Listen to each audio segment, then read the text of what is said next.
Don't you think it would be awesome to remember every single thing?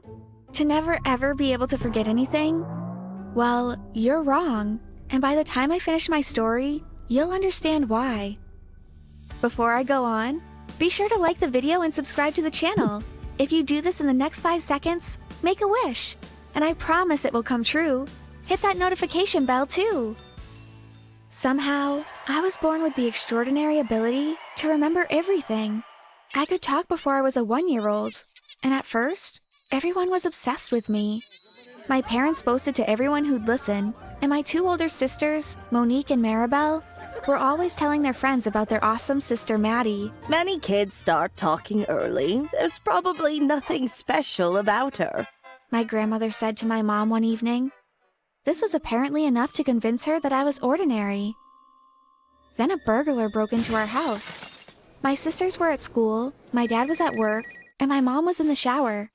I was in my crib poking the eyes of my favorite stuffed toy when I saw a tall man dressed in black towering over me.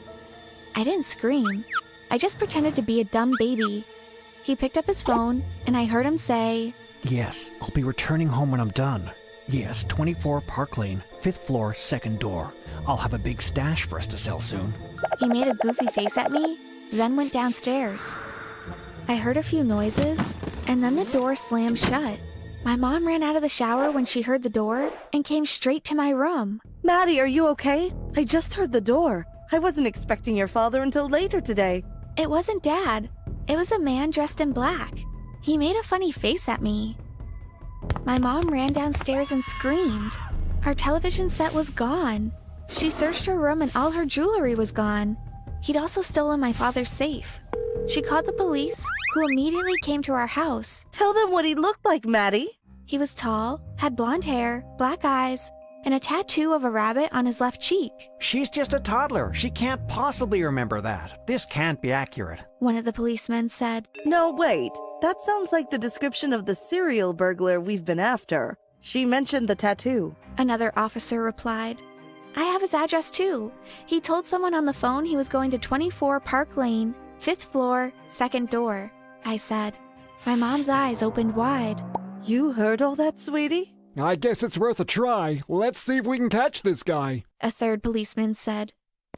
They left our house and my mom gave me a long hug and told me that she'd never leave me alone again when she went to shower. In about 30 minutes, there were news reporters at our house. They wanted to interview the parents of the toddler who helped to catch one of the worst burglars in our town. My parents were flattered and were happy that they could begin boasting about me again. It was confirmed that I was not normal. 2 years later, I started preschool, but it was pretty boring because I knew everything they were teaching the other kids.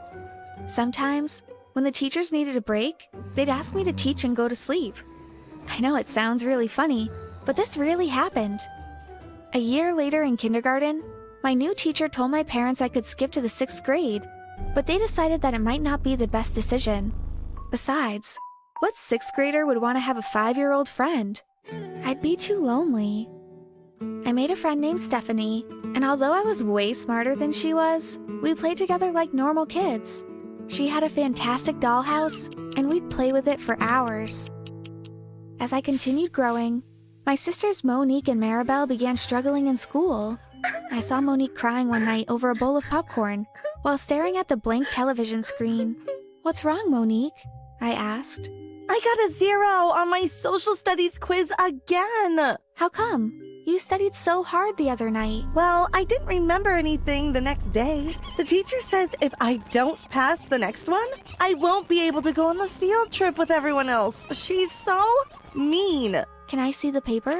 She handed me the multiple choice quiz, and I instantly knew all the correct answers, although she was a few grades above me. But this is so easy, Monique. Here, I shaded the correct answers for you. Maybe the same questions will come on the next quiz. My sister smiled, but I could have sworn I saw her scorn as I left the room.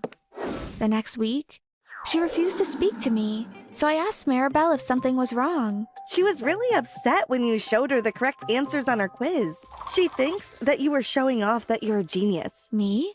A genius? Of course! You get straight A's. Many people are jealous of you. They just don't say it. Heck, I'm jealous of you too sometimes, but I know it's not your fault. Let's just hope that Monique comes around. Years later, Monique was still barely speaking to me, but I was still friends with Stephanie. We ended up in all the same classes through elementary and middle school. Now we were going to the same high school, but it wasn't the same. She became very distracted by boys. She couldn't think straight around them, and she was obsessed with the idea of finding a boyfriend. She stopped studying, doing homework, or anything related to school. Steph, what are you doing with your life? You can't spend all your time obsessing over these guys. You've got to find a balance, I told her one day. She wasn't too happy about that, and stopped talking to me for about a week. Then, on the morning of our biology test, she sent me a note. It read, Hey, can you pass me the answers? I didn't have any time to study. Just show me while the teacher's head is turned away. I gave her the answers that time because it had been a very lonely week. I had no one else to talk to. We both got 100% for that test, and she was very happy. We started hanging out again. But do you know what she did next? She tried to make it a habit. She'd constantly ask me for test and quiz answers, and sometimes she even expected me to do her homework. I did for a while, but eventually I told her I couldn't do it anymore. I hated being a dishonest person, and giving her the answers wasn't really helping her. She didn't see it that way, and she made school a total nightmare for me. As I was walking through the hallway one morning, Kevin, a boy from my math class, said, Wow, Maddie, I didn't know you were capable of doing something so horrible. "What do you mean?" I asked. You stole Stephanie's boyfriend. Isn't she your best friend? What? She said she caught you two kissing in the computer lab yesterday. That's ridiculous. She doesn't even have a... But he was gone before I could finish. That day, everyone was pointing fingers at me and calling me boy snatcher. The next week, there was a new rumor. Stephanie had told everyone I stole $100 from her purse, which was also ridiculous because she never had that much money. She continued spreading rumors, and after a month, no one would talk to me. I was really sad, and I even considered asking my parents to just let me write the college entrance exams so I could leave high school. Monique still wasn't talking to me, so I decided to talk to Maribel about my situation over breakfast. Maybe something is wrong with her. Have you tried talking to her? She stopped talking to me completely, then started spreading these rumors. I sort of want to throw a bucket of paint in her face, but I also miss my friend. She's been my best friend since kindergarten. Well, maybe you should try to talk to her and find out exactly what's wrong. Then you can decide whether to end the friendship for good or to try to make it work. I took my sister's advice and walked over to Stephanie's house that night. When I got there, all of her lights were on, and I could see her standing in her living room. It took me a while to notice the woman standing next to the window staring inside. I walked closer to the door and rang the bell while looking at her strangely.